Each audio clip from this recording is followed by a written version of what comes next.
After spending the day with the Viper GTS, we were pretty blown away. It's an incredibly exciting car to drive. Looks incredible.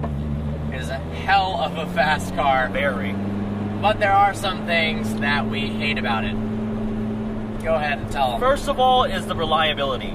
The owner of this car has owned it for 8 months, and it's had 5 separate trips to the dealership due to things that have gone wrong. Most of them related to electronics, and the list is just hilarious. When he was telling us... Yeah, 4 alternators have needed to be replaced. 4. 1 starter motor, the entire wiring harness, the navigation has had to be replaced, the instrument cluster has need to be replaced, it had an oil leak, 2 batteries, and there is more than that. It was so bad to the point where the owner was considering getting rid of the car. But he told us he loves the car so much and it's so much fun to drive, despite the issues, he has elected to keep the car. So that says something for it. It definitely says something about how great this car is, but that reliability about that record. Hassle. Oof. Second off is the refinement. This thing is not comfortable, it's not smooth, a lot of road noise, and it rides, might be the worst riding car that I have ever driven. It feels like a brick on wheels. So you have to know what you're buying when you get into this car. If you want a track car or something that's really exciting to drive 1 day a week, this is fantastic. It's great. And that's very much possible for what most Viper owners want. But nowadays, cars with their adaptive suspension and just refinement in general are getting so good at being two-faced. Yes. You can buy a new Z06 or a McLaren 650S that performs incredibly in a straight line and around the racetrack, but it can also be comfortably daily driven. Yes. And this simply cannot. Nope. It rattles. It's rough. There's a ton of wind noise on the freeway. And if you don't have another sports car enthusiast in the passenger seat, the passenger is going to hate you so much. Do I mind that much? Not really, but I wouldn't be able to daily drive this thing. Not at all. I can absolutely suffer through it for weekend drives, and it's been an absolute blast today. But on some, like right now we got stuck in a not so nice patch of road in Michigan, and this is not enjoyable.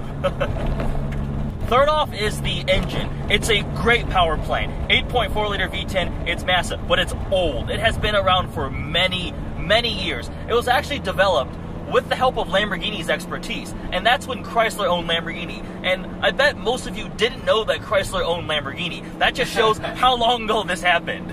Yes, there's been modifications. The car has gone from 400 to 640 horsepower, but it's an ancient power plant. And it's just not very efficient, and that's a lot of weight in the front of the vehicle. It can only rev to 6,400 RPMs because of the inertia caused by such a large motor. And part of that causes it to suffer from sound in the sound department. It's such a large engine that it really can't scream like the V10s you're used to. I think an E60 M5 sounds better. Of course, an LFA sounds better. Lamborghini Gallardo, Audi You're biased R8. with that one. You're a little biased. Okay, but I don't think this is a very nice sounding motor, to be honest. Yeah. Fourth is the interior. They have made a great deal of improvements. That's not saying much because the last generation one was so bad it's not even funny. But there is leather everywhere. They claim it's from these fancy Swedish and Italian cows that get massaged every day. So it's good leather. And the seats are from the same supplier that supplies seats for Ferrari. But the design sucks so much. It's terrible. The design language is just horrendous. Yeah. I hate the vents in the front, and this is the GTS. I mean, this is the highest end trim in terms of luxury in the interior. It's just not really cutting it. The infotainment screen isn't that great. No. Everyone has really stepped up the bar, even in cheap $20,000, $30,000 cars in terms of interiors, that this... I know that it's not supposed to be a luxurious car. I realize it's supposed to be a track car. But for those that want to enjoy it as much as possible, when you buy a car like this, it's going to be really hard to let it sit in the driveway or in the garage and take it out twice a month to take it to the track or once a week. You're going to want to drive it all the time. Yes. And part of that there's a benefit to having a really nice interior because, after all, you are sitting inside the car. If all you were doing was sitting outside the car, staring at it, this is perfect. The car is freaking it looks incredible neat, looking. Yeah. But you spend a lot of time in here, and it's just it's tacky. It's not nice looking. Not up. Another complaint about the interior is the space, or more specifically, the lack of it. I am not a small individual. I'm over 6 feet tall. I have long legs, and in order to be able to reach the clutch and fit in the dang car and be able to use the steering wheel, I'm kind of cramped here. It's extremely hard to see out of the windshield. Your blind spots are not spots, they're blind blankets, pretty much. Yeah, the blind spots are horrible. Yeah. Over your left and right shoulder, you have such a massive space where you can't see anything that making turns onto quick intersections is really, really scary. I mean, yes, you could floor it and pray, but in a $100,000 car, I don't know yeah, if you I want don't know to do if that. that's the technique. And we're not making unfounded complaints. We've had experience in vehicles of a similar price level and similar performance ability that are just ergonomically far superior. Absolutely. So this is not us just being little babies and whining. These are founded complaints. Yeah, I mean, the Z06, the overall visibility is definitely better. Spent a lot of time in the Z06. The front windshield is like looking out of a tank. Agreed. I mean, it's just this thin little slot. It makes the car look really cool, but in terms of visibility, not good. All right, so the engine, it's an 8.4 liter V10, naturally aspirated. A lot of horsepower.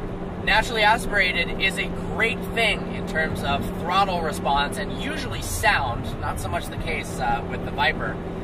But the issue is, it's not moddable.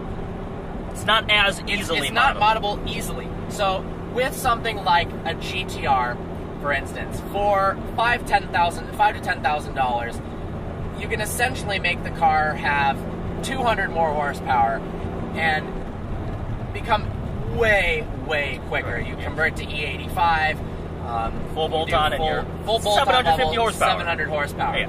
With the Z06, you can do some supercharger upgrades, different pulleys, exhaust, headers, and spend less than $10,000 and add over 100 horsepower.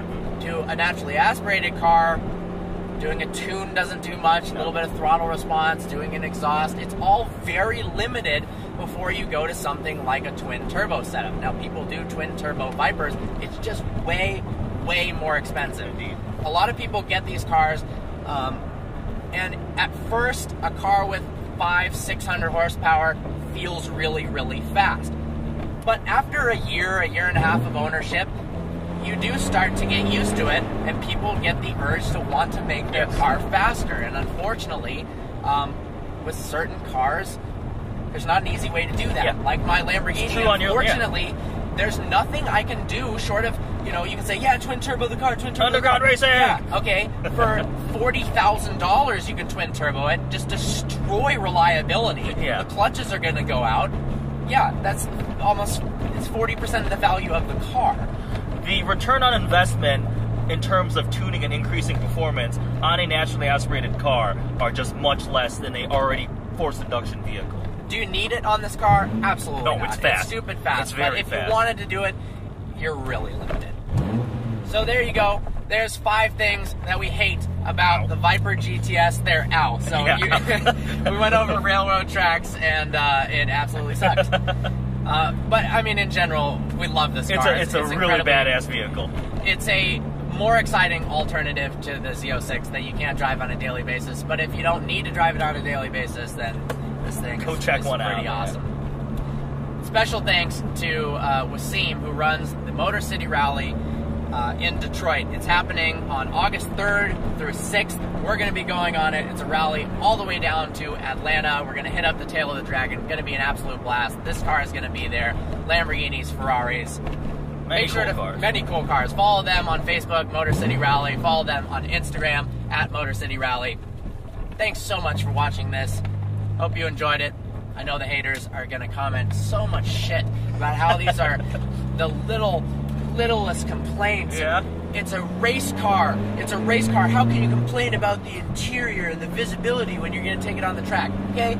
We're driving it on the road right now. Go drive one. This car drives it on the road almost all the time. You're not on a racetrack all the time. And chances are, if you're commenting those type of negative things, you know, you're not going to be tracking the damn car on the road, on the track. Before you post a comment complaining about what we have to say, go out, drive the car for multiple hours, and then if you still think we're utter idiots, then comment, and then I will agree with you. I agree. I'll allow you to say that. Viper owners who have driven this car on the track, absolutely, you can comment on this. Matt Farah, Chris Harris, Jeremy Clarkson. If Jeremy Clarkson comments on this, fuck yeah. But you guys can comment. But seriously, go test drive one.